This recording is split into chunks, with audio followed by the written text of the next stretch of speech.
Imagine this. You are a single mother. You have no job. You have no money.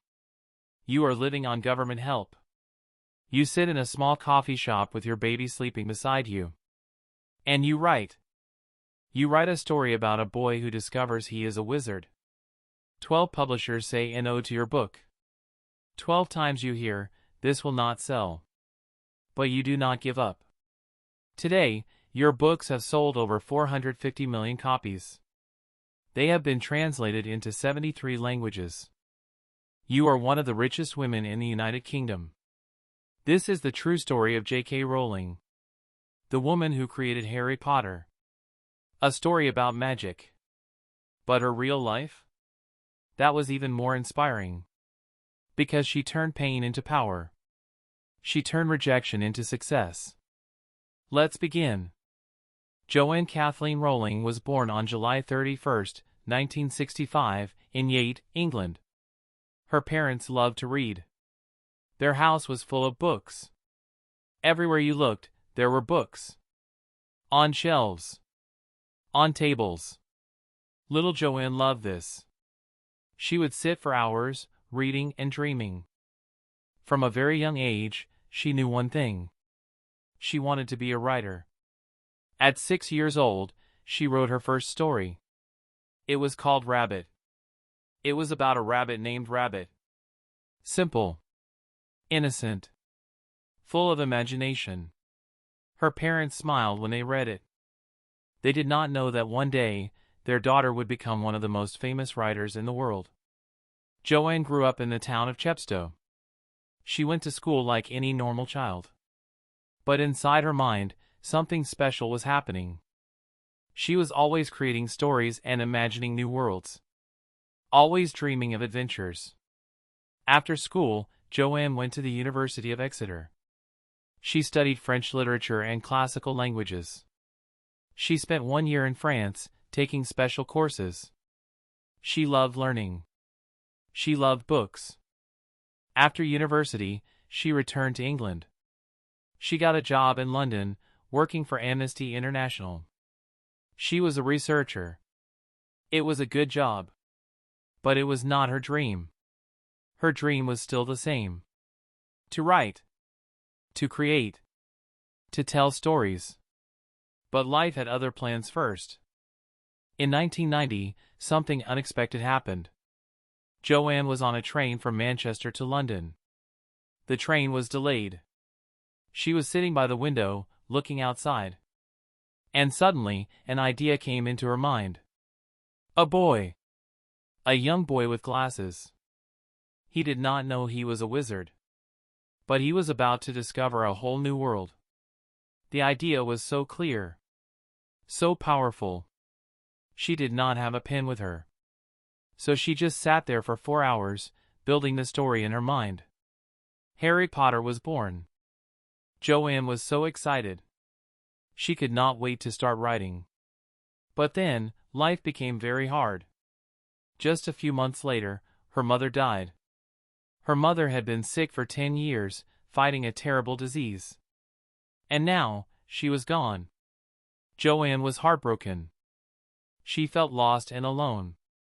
But she kept the idea of Harry Potter in her heart. She moved to Portugal to teach English. There, she met a man. She got married. In 1993, she had a baby girl. Her name was Jessica. Joanne was so happy to be a mother. But her marriage was not good. After only 1 year, they divorced. Now, Joanne was alone again. A single mother. No job.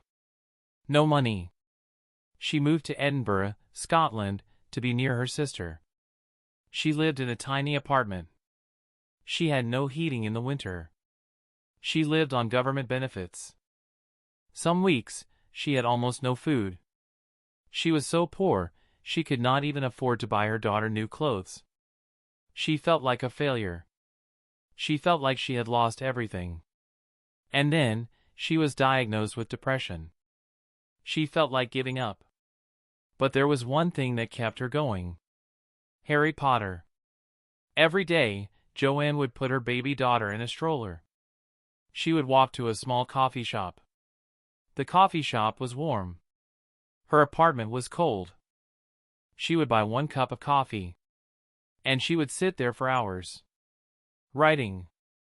Jessica would sleep beside her.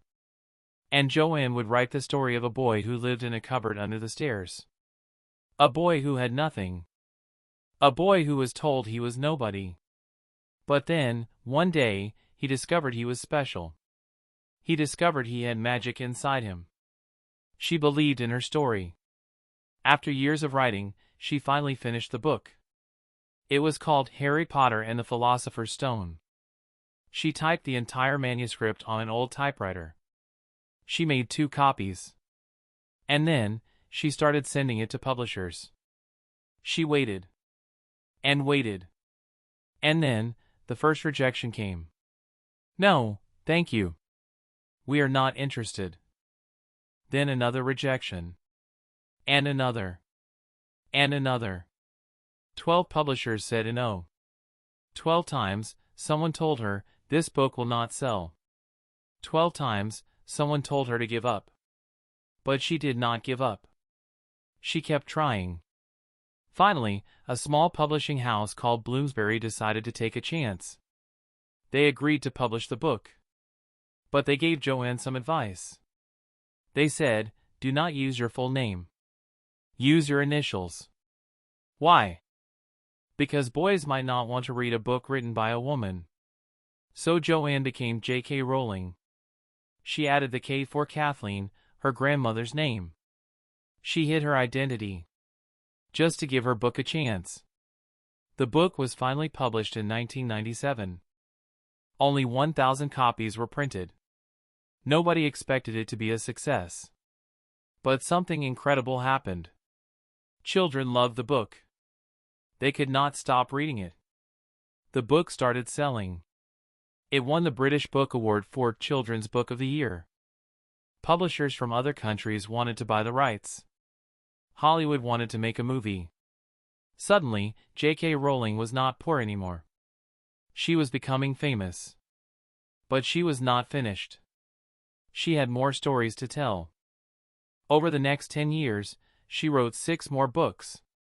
Harry Potter and the Chamber of Secrets, in 1998. Harry Potter and the Prisoner of Azkaban, in 1999. Harry Potter and the Goblet of Fire, in 2000. Harry Potter and the Order of the Phoenix, in 2003. Harry Potter and the Half-Blood Prince, in 2005. And finally, Harry Potter and the Deathly Hallows, in 2007. Each book became more popular than the last. Children all over the world were reading about Harry, Ron, and Hermione. They were learning about friendship, courage, and love. They were learning that even when life is hard, you can still be a hero. The books were translated into 73 languages. Over 450 million copies were sold. 8 movies were made. Yes, 8, because the last book was split into 2 films. J.K. Rowling became one of the richest women in the United Kingdom. She received awards and honors from all over the world. In 2000, she was named Author of the Year. In 2001, she received the Order of the British Empire. In 2003, she won the Prince of Asturias Award in Spain. In 2009, France gave her the Legion of Honor. And the British Encyclopedia named her one of the 300 women who changed the world. The woman who had nothing now had everything. But she never forgot where she came from. So what can we learn from J.K. Rowling's story? First, your situation does not define your future. J.K. Rowling was poor, depressed, rejected. But she did not let that stop her. She kept writing. She kept believing. And she changed her life. Second, rejection is not the end. 12 publishers said no. But she only needed one yes. Do not give up after the first no. Keep trying. Keep believing. Your yes is coming. Third, your pain can become your power. J.K. Rowling used her struggles to create Harry Potter. She knew what it felt like to have nothing. She knew what it felt like to be alone. She knew what it felt like to be told you were nobody. And she turned that pain into a story that inspired millions. Your struggles are not wasted. They are teaching you. They are shaping you. One day, you will use them to help others. Fourth, do not be afraid to be yourself. J.K. Rowling had to hide her identity at first. But today, everyone knows her name. But today, everyone knows her name. You do not need to hide who you are. The world needs your voice. Your story. Your magic. And finally, believe in your dream, even when nobody else does. When J.K. Rowling was writing in that coffee shop, nobody believed in her. But she believed in herself. She believed in Harry Potter. And that belief changed everything. The single mother who had no money. The woman who was rejected 12 times. The woman who wrote in a coffee shop because her apartment was too cold. She became one of the most successful authors in history. Not because she was lucky, but because she never gave up. So if you are struggling today, if you feel like you have nothing, if you feel like nobody believes in you, remember J.K. Rowling's story. Remember that magic is real. Not the magic in books, but the magic inside you. The magic of courage, of persistence, of belief. You have a story inside you. You have a dream inside you. Do not let anyone tell you it is not good enough. Do not let rejection stop you. Do not let fear win. Write your story. Live your dream. Create your magic. Because the world is waiting for what only you can create. Thank you for watching. If this story inspired you, subscribe to this channel. We bring you stories of people who never gave up. Stories to help you learn English. And stories to help you believe in yourself. Keep dreaming. Keep believing. See you in the next video.